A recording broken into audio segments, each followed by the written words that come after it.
Welcome, in front of me is a Huawei Y6s, and today I'll show you how to enable the developer options.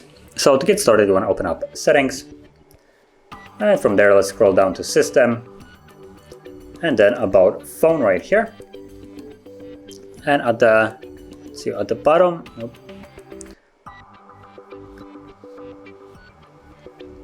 so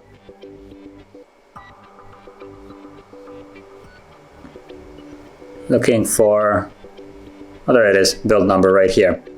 Couldn't really see it. So once you tap on it 7 times, you'll get the message you are now a developer. And when you go back, you can see that there's a new option that appear, developer options. And from here we have access to all the developer options.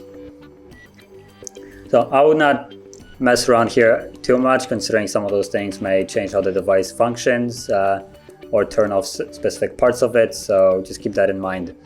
But yeah, this is how you would enable it. And if you found this video helpful, don't forget to hit like, subscribe, and thanks for watching.